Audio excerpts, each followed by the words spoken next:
In today's video, we are going to kind of go around the table. We are going to talk about a lot of different things. They're going to seem unrelated, but at the end, I'm going to show an image that's going to tie everything together and show this idea that we have been talking about, how people need to govern themselves. We're going to briefly go over the censure letters that have been assigned to the commanding officer of the Fitzgerald and the lieutenant from the CIC. We are going to talk about the colectivos in Venezuela and who they are, what they really stand for. Abby Martin, we haven't spoken about in a while, based on a recent tweet. She has had an epiphany. And before I forget, right off the bat, we are going to say a big thank you to everyone who has come to the Florida Maquis YouTube page and clicked on the playlists. If there is a specific topic that you prefer over others, this is the place to go. I have assigned playlists for the USS Fitzgerald story, the situation in Venezuela, states' rights, even the faithless elector movement from way, way back in 2016. There's music here.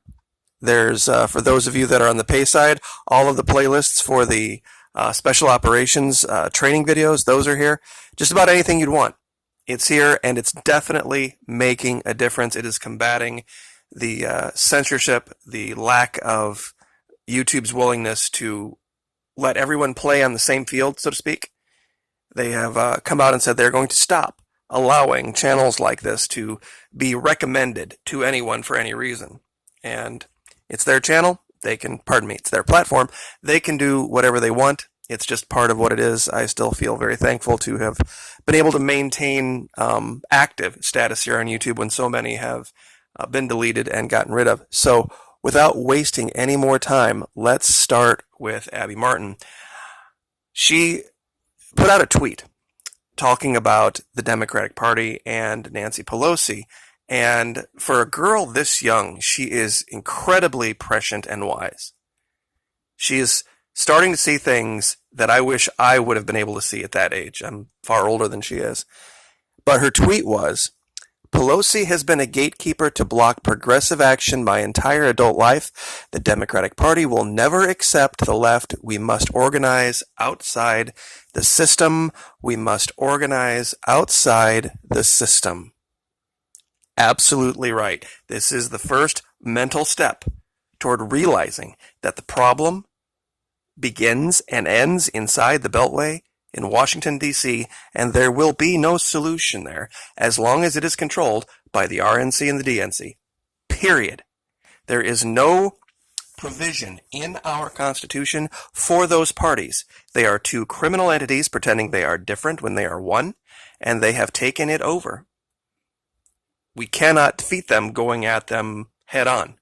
That's what gives them strength. We have to, de facto, ignore them and work outside the system. That's why cryptocurrencies, even though they aren't perfect, are a great way to go. They take away the teeth of everything that DC does. That's how they've gotten to Venezuela, by attacking bank accounts and stealing. It's something that's going to take a long time. Cryptos aren't perfect, believe me, but it's the only way. It is the only way to take away their leverage. So congratulations, Abby Martin. The colectivos have been down this road a long time. They've had a cryptocurrency down there, or an alternative currency, it's not crypto, pardon me, called the sucre down there, because they've realized that when they leave their fate in the hands of big banks, they are always going to be slaves. This is one thing that Chavez talked about. And DC and their cronies in the mainstream media have tried to keep that from the people of the United States of America, because if they'd heard what the man actually said about big banks, about the control of DC, DC would have realized how many people in this country would have agreed with him, would have sided with him, would have said, yes, that's exactly right. How can you say that you are sovereign when you are pumping oil out of your country, speaking of Venezuela, and then you are selling it on the open market in US dollars, and then your money is going into US controlled banks? He realized that decades ago, the complete fallacy of that notion of being sovereign when that's the case. It goes to this, and even if you're not Christian, this still makes sense to logic. No man can serve two masters, for either he will hate the one and love the other, or else he will hold to the one and despise the other. You cannot serve God and mammon. Like I said, you could take that same principle and apply it to an atheistic secular culture as well. You can't have two leaders. You can't have two groups of people say that you're following. You have to do it for yourself, just like they did here 300 years ago. Modern day YouTube notwithstanding, back during the time that Menendez and Ponce de Leon came to Florida, the vast majority of the world believed the world was flat. Now imagine you're over here in Europe and you believe that just beyond the horizon is a giant flat edge that you could sail off of. And then you spend months and months and months building giant vessels. All the time and effort to build all the galleons and all of the men of war, and then you load them up with provisions, and then you just basically sail them toward the edge. Imagine the guts that would have taken. Imagine the amount of faith and pioneering, rugged individualism that would have taken. But also, imagine the level of communal work you would have had to have done. First of all, to even create the ship. Second of all, to crew it. And then once you got here, working together wouldn't have been a political convenience. It would have been a necessity. And that's how they founded this country, by working together and not honoring any system that promoted one man over another. All of the God worship that we do of Lincoln and Washington and the founding fathers, they would have been nauseated to hear. That's, probably another video for another day. But I think it dovetails well with these censure letters that they have given to the leaders of the leader of the CIC at the time and the commander of the USS Fitzgerald. Now, the man had been the commander of the ship, the captain of the ship, for a month, for 30 days. And listen to what the Secretary of the Navy wrote in his censure letter, talking about the situation. 17 June 2017, USS Fitzgerald, severely damaged in a collision at sea with ACX Crystal, resulting in the death of 7 sailors. As the Fitzgerald commanding officer, your ineffective leadership and poor judgment while you were sleeping were causal factors in the collision, because remember, he was sleeping at the time. He had been in charge for 30 days, and he was asleep.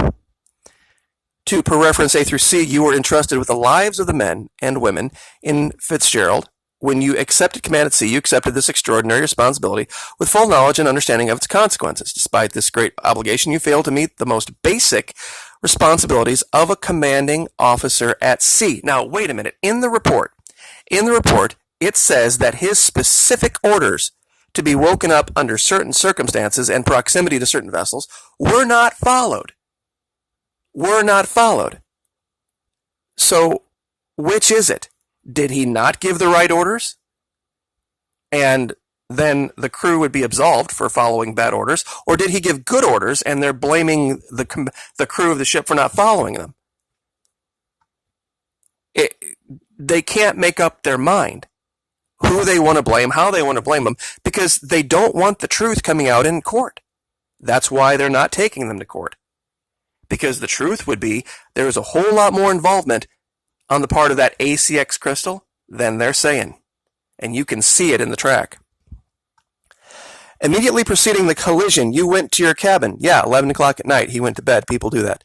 Leaving an inexperienced watch team. That's completely factually incorrect. That watch team had transited that exact same route many, many, many times before. Lacking in confidence? Absolutely not.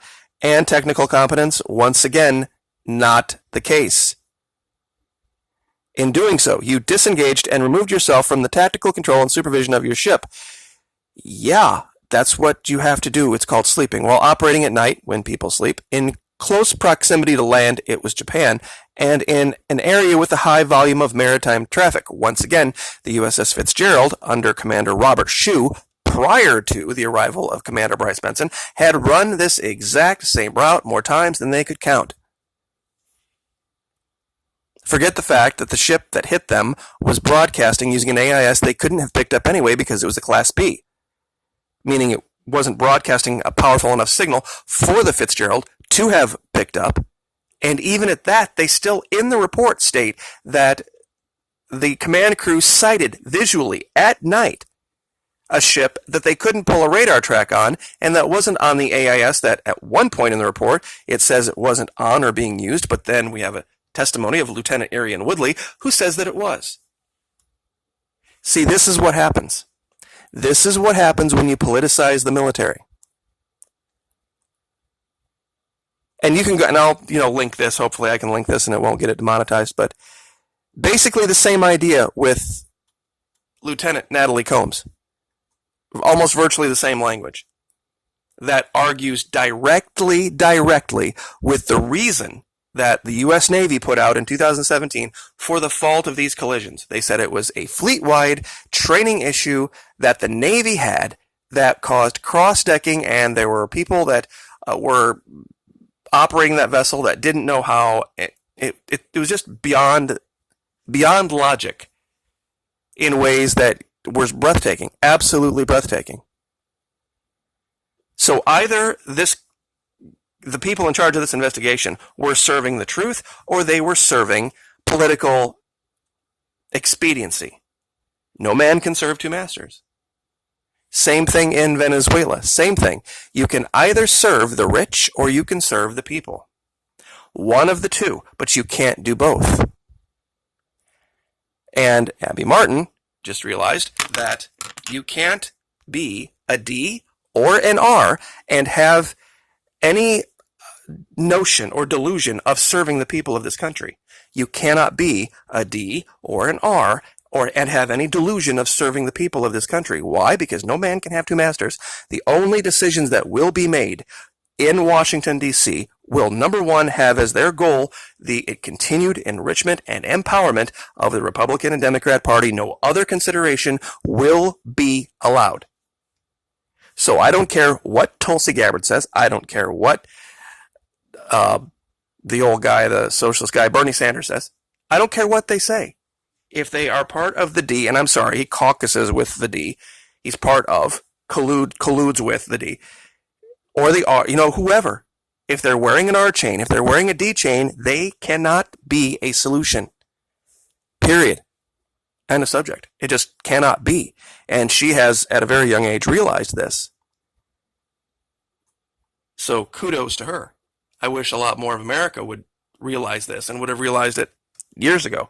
Maybe in 2020, we'll be able to realize that our choices, our real choices, are two concepts: limited, small government, and the reduction in the size of government, the libertarians, and anti-corporatism, the Green Party. Those are the two choices. You can choose either one. Either one is the correct direction.